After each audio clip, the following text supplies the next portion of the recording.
आपलं आष्टीवरती विशेष प्रेम करणारे आणि आष्टीमधल्या प्रत्येक कामावरती लक्ष ठेवणारे. त्यांनी खूप प्रेम केलंय आमच्यावरती, आष्टी मतदारसंघावरती गेल्या इलेक्शन मध्ये.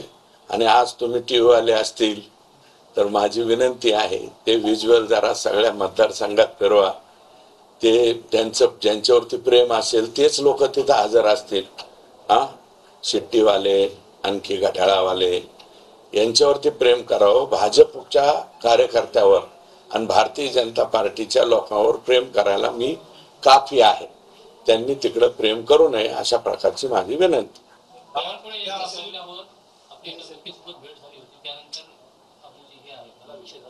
हे विषय झाला डबल काय असं म्हणाले की तो भाजपचा मतदारसंघ आहे आणि त्यामुळे मला त्याकडे जास्त लक्ष द्यावं. हो, भाजपचाच आहे, जास्तीचे लक्ष द्या, आमची काही हरकत नाही. परंतु तुमचा मूळ मतदारसंघ आहे तिकडे जास्त लक्ष द्या. तिथलं सगळंच हायजॅक झालंय, तिकडे बघा. मग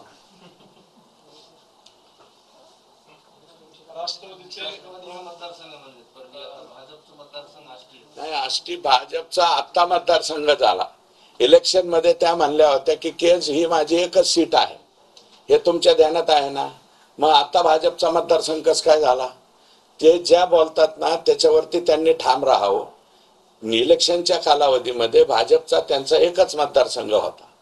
त्या स्वतःचं स्टेटमेंट आहे त्यांचं. तुमच्याजवळ असलं तर रिवाइंड करून टाका, नसलं तर मी देऊ का तुम्हाला उपलब्ध करून? पण मला वाटतं मी उपलब्ध करून द्यायची गरज नाही, ते तुमच्याकडे आहे.